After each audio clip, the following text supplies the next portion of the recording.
fucking minor cat.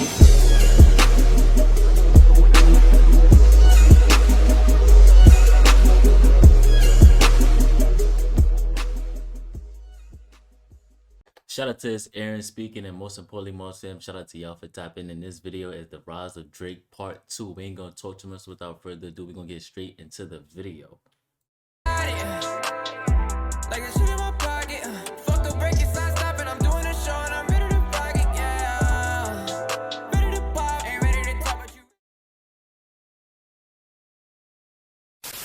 Hey, I'm here with Aubrey Graham, aka Drake. He's a star of Degrassi and an up-and-coming rap artist. How are you today? Good, man. How you doing? You underestimated greatly. Most number ones ever. How long did it really take me? Call me on my cell phone.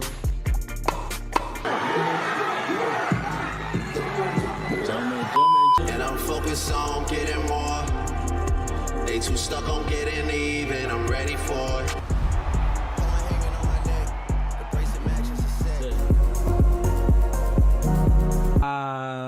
Hi everyone. Cold hearts and heated floors, no parental guidance, I just see divorce. I hate a privileged rapper who don't even know what it takes. I said, are y'all ready? Fuck a pigeonhole, I'm a night owl, it's a different mode. Body on a bust down, a thotty with a bust down. Try me 100 times. We can done, we cannot done, we cannot done. Red. If I tell this bitch to pull her, she gon' moped it. My doggy don't smoke on shit unless it's unleaded.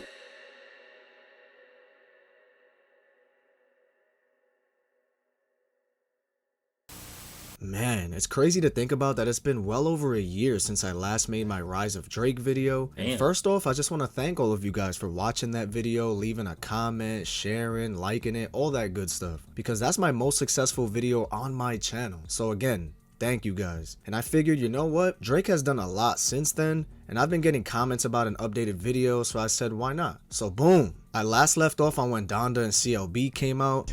Imitation isn't flattery, it's just annoying me. And I'm guess we going down, guess we go. I'm too sexy for this shirt. 80 degrees. I remain unfazed. Yo, alright, let me know what y'all got. What y'all got, CLB or Donda?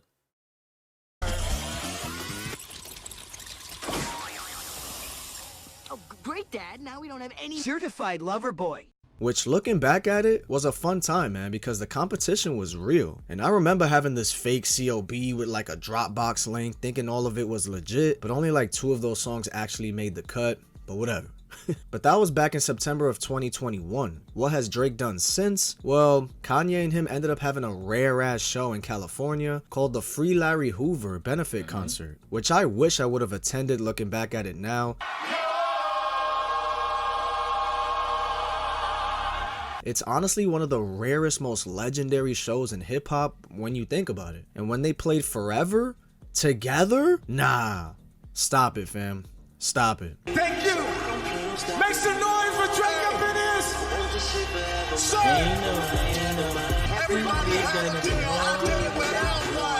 I ended up going to Rolling Loud Cali though for that weekend, and everyone at Rolling Loud was talking about that Larry Hoover show and saying, ooh, yo, who's gonna make that surprise appearance? Because they were both in town still. People were like, I guarantee you Drake's coming out, or I guarantee you Ye popping out. I was like, yo, but for whose set though? I could see Drizzy popping out for Future because it just makes sense with their history and whatnot, but I wasn't sure where Ye would pop out at. Turns out Future brought out Kanye, and the roof, there was no roof, but you know what I mean, blew off, bruh.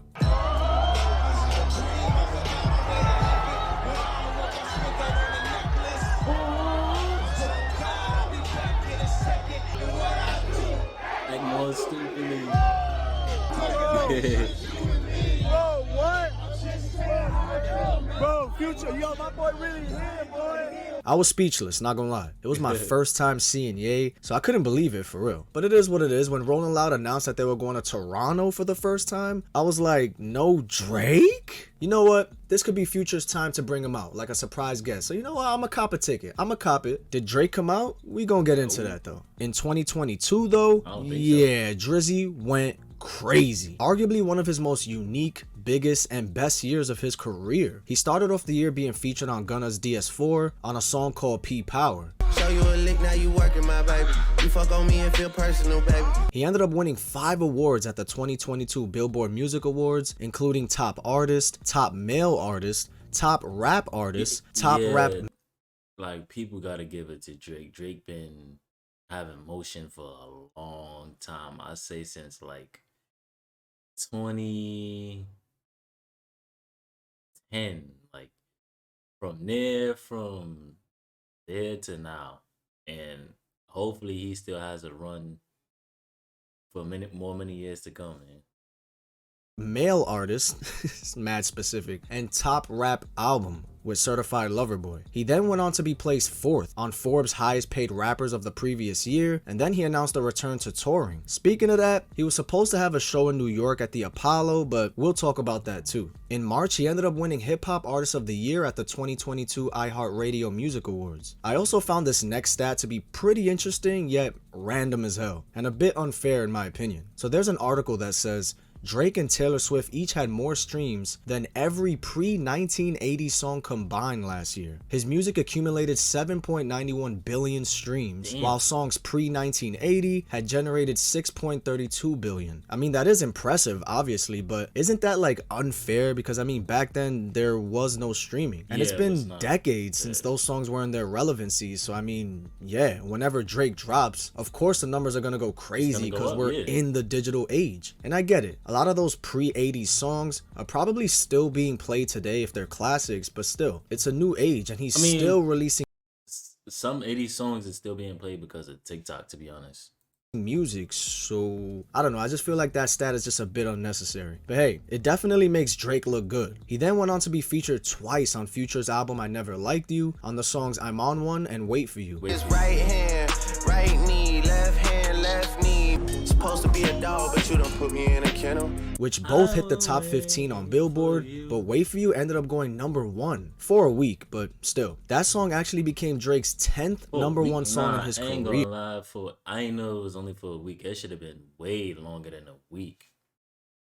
Making him the 10th act to achieve 10 #1s. And out of nowhere, I'll never forget, I was actually on my way to a Pusha T concert of all things. Drake announced his next project, Honestly Nevermind, on Instagram. Fire album cover, by the way. He even put in the caption 7th studio album. I was like, whoa, out at midnight? No way, bro. And a lot of people in the comments were like, oh yeah, this album about to be straight bangers. Like, yeah, this gonna be way better than CLB, bro. It better be on some aggressive shit. If you're reading this, it's too late shit. It better not be nothing soft, etc, etc. Well, we got something out of right field, bro, with a house party / dance / backyard barbecue music. I didn't really know what to think of it at first, I'm not gonna lie. I was like, man, this is so different and not what anyone was expecting. It ended up selling 204,000 copies in its first week, becoming Drake's 11th #1 album and making him the 5th artist with over 10 #1 albums. And I ain't gonna lie, I was talking a lot of shit when this first came out, bro, for like a month or two. Pusha T actually made a slight comment, like a little jab. At the show? At the show. Wow, what'd he say? Because he kept saying, it's almost drives the fucking album of the year.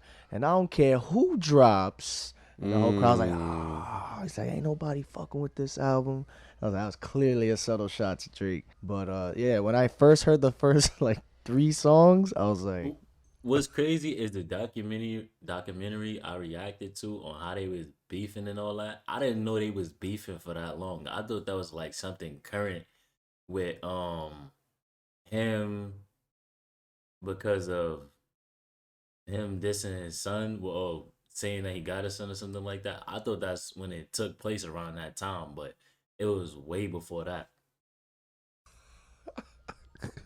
what is this, man? Like, but it's still not that good. Not realizing that all the barbecues and get-togethers that I was going to, this was being played. And it really was a great summer album. Like, it really was a vibe. While making this video, this shit is growing on me like crazy. Now I can totally understand why this album is liked. Songs like Falling Back, Sticky, You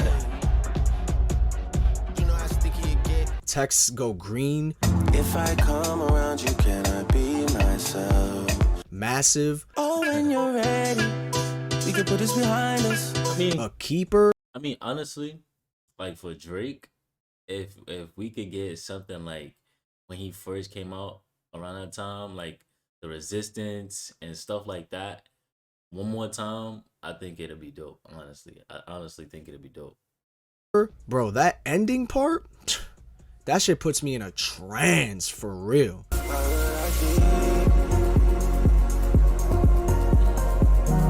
Crazy vibes. And of course, Jimmy Cooks. Fuck a pigeonhole, I'm a night owl, it's a different mode. Which I think a lot of people thought this whole album would sound like. Either way, that shit slap. In August of 2022, he would have a pretty legendary show, a Young Money reunion show in Toronto, which I wish I could have attended for real.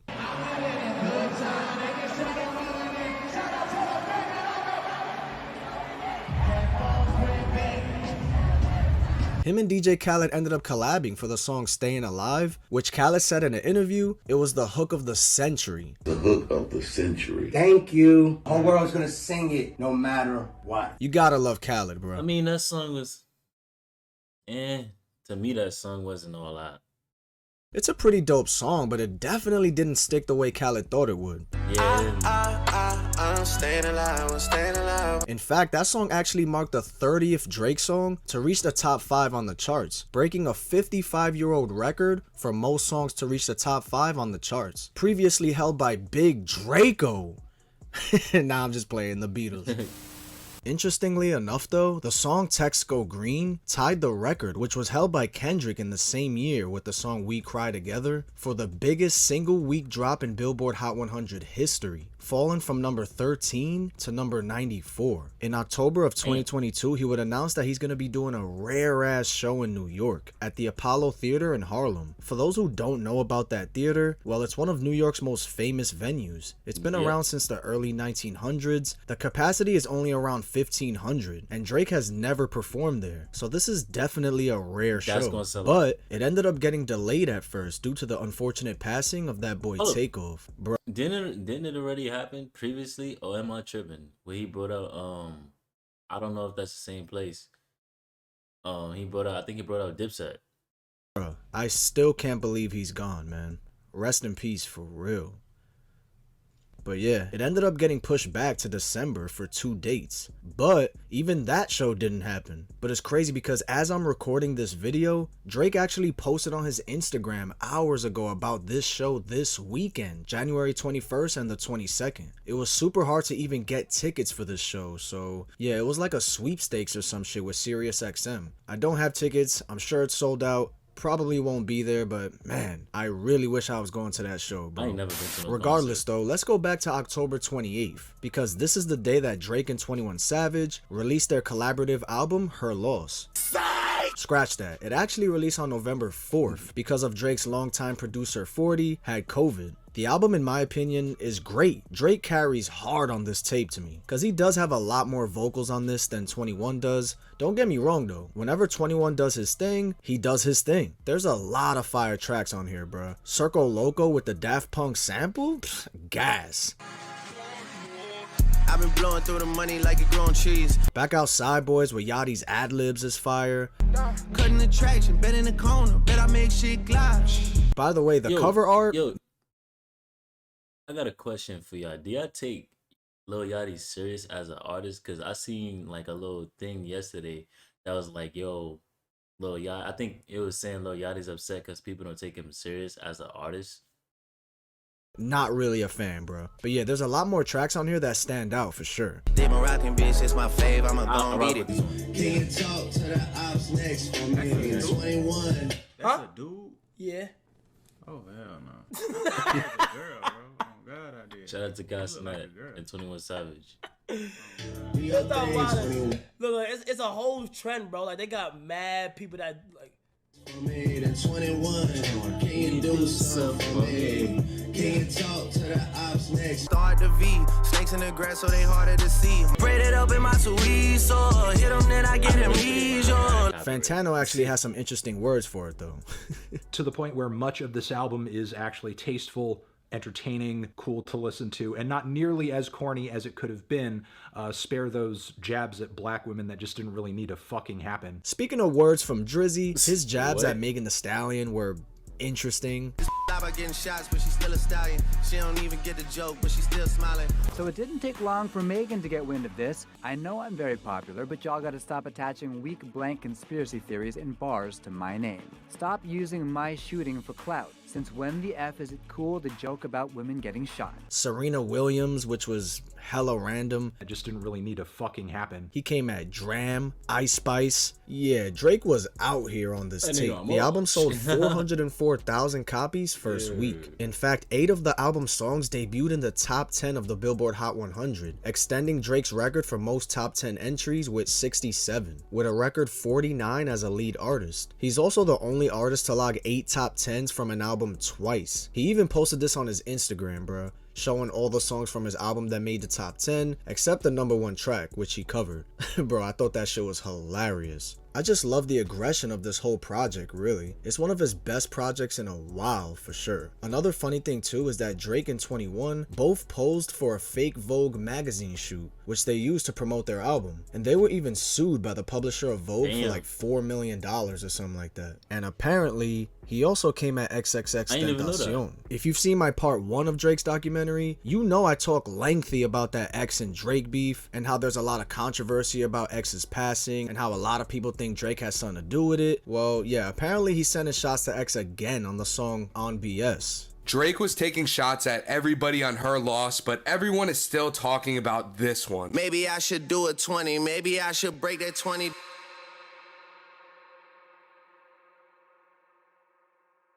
Break a 20, get 2 10s, add 2 5s, get another 10, and 10 10 10 in Roman numerals is XXX. And then he came with this next bar. If he held his tongue on that live, he'd be alive again. Damn. So OVO, everybody in OVO suck my dick. Besides Party Next Door, I follow Party Next Door. There's still a lot of conspiracy theories surrounding Drake and X, and feeding into it with another diss like this is a wild move. Yeah, I don't know, man. You be the judge when it comes to this whole X and Drake thing, because another thing that took place was in December, Rap TV posted this on their Instagram, saying that Drake was listed as a potential witness in X's murder trial.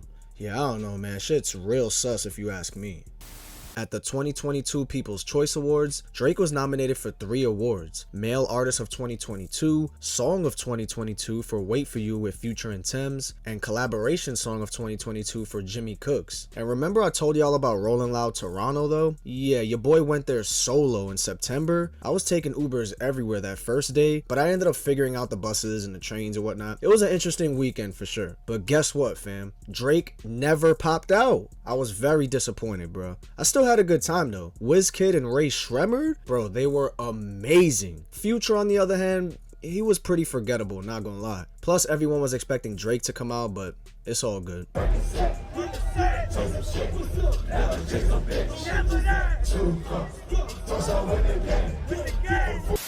I found it pretty funny too what Drake said in this little interview. It's really crazy that I never went to no concert, and I was supposed to go to Rolling Loud in New York, but I just wound up not going for whatever reason.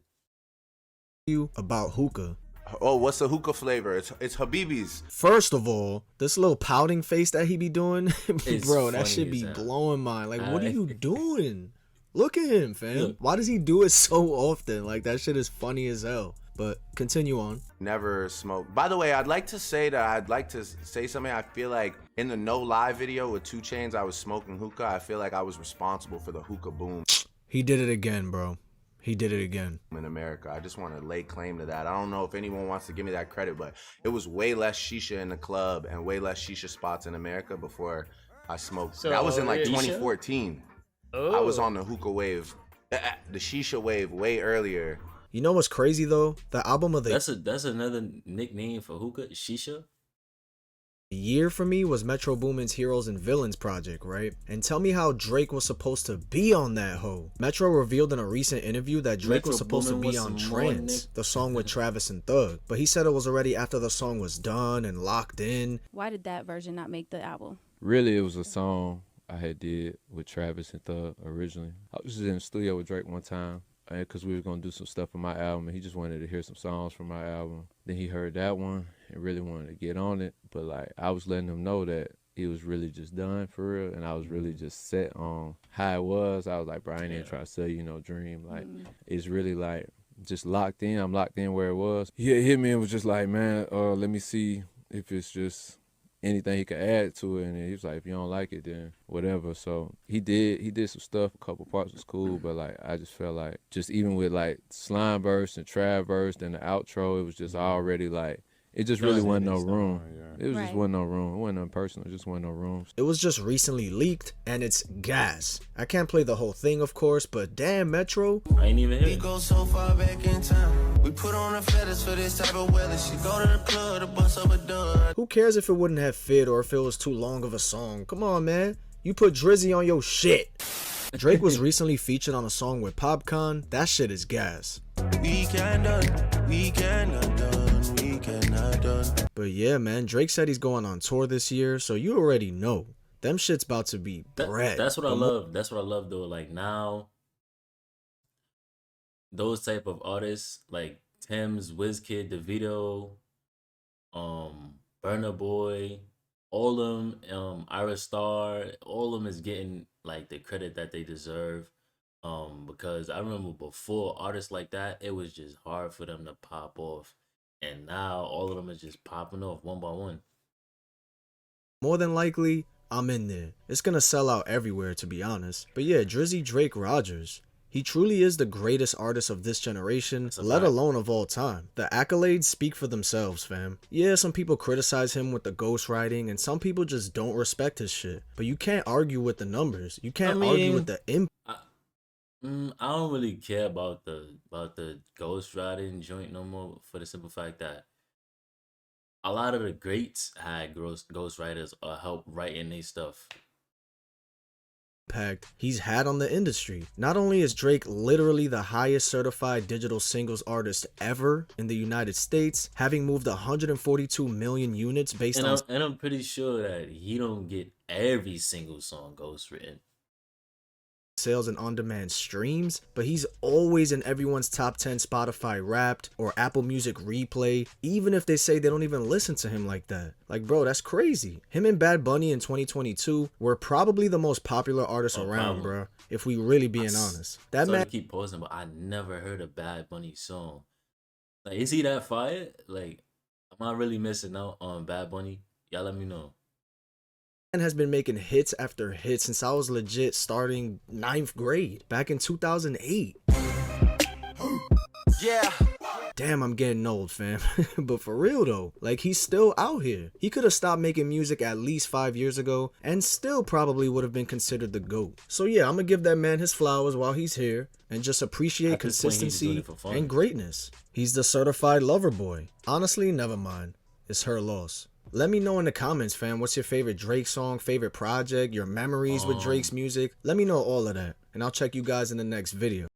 Damn, favorite Drake song. I say The Resistance. Over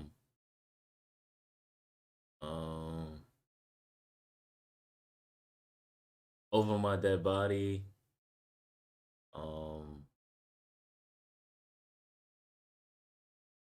And Sweeter Man. Over My Dead Body, The Resistance, and Sweeter Man. But y'all get in the comment section down below. Let me know what's your favorite Drake song. With that being said, I appreciate y'all for all the love and support. Love is love, and I'm going to catch y'all in the next video.